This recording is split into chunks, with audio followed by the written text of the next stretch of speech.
Hay, ang boring naman dito. Ano kayang pwede kung anuhin?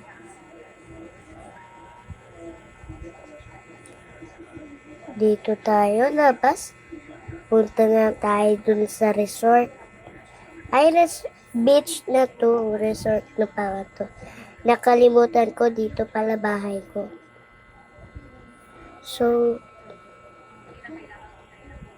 mag-ano na lang tayo. Mag-car tayo kasi lalang trip ko lang. Joke. So, yung car natin, paano? Wala tayong car? Wala eh. Doon tayo. Puntahin natin si Lolo.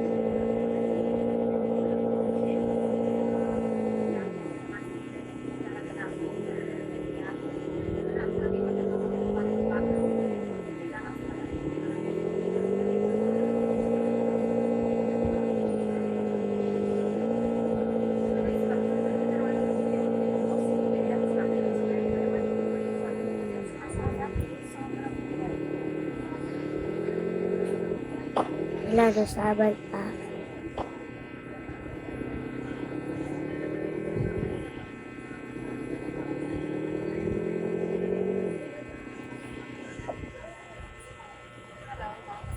Puntahin natin si Lolo.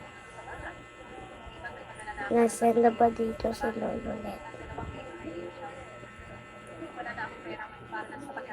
Ito si Lolo.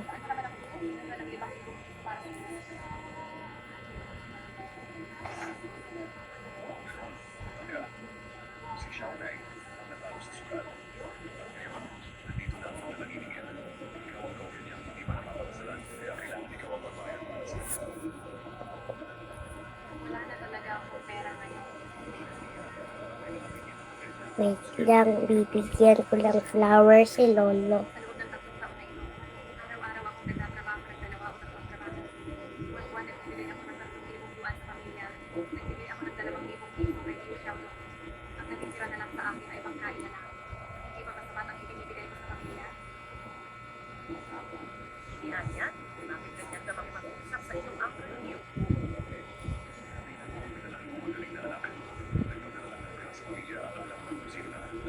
Bye-bye, Lolo.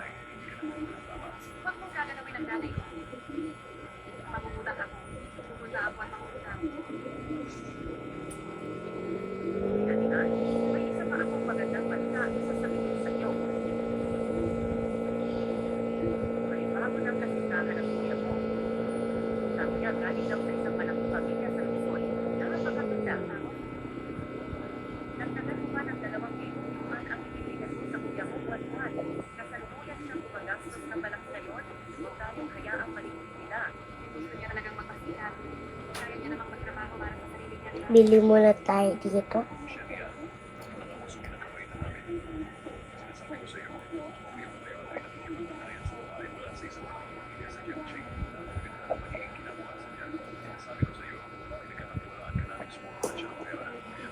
Ice cream.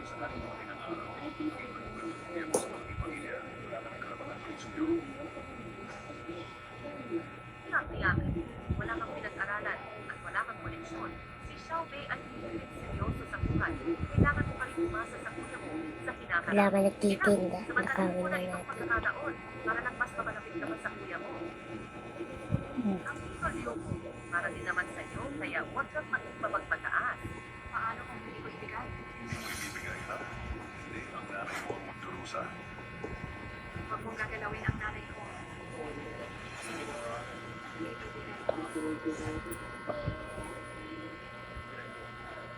Kainin natin yung pagkain. Bakit tayo pumunta sa bahay?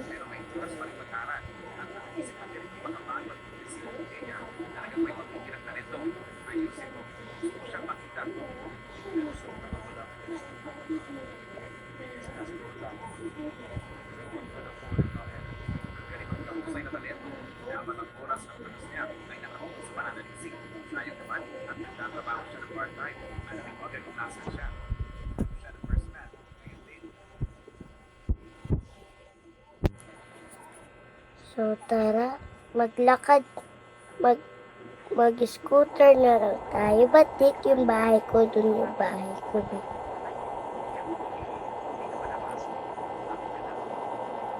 Matulog na nga ako. Ganito na lang ako suot na pampatulog. Kaya kayo mo akong kilalanin. Sabi ko, umalis na siya. Hindi niya ako. Paano ko siya pababayaan na lang kami? Gusto mo umalis? Kung gayon, lumabas ka at hindi ng tawag. Ako maluwi ang damit. Pwede ko iulam na lang sa iyo. Pero ang pinag Sleep na ako. Bye-bye, guys.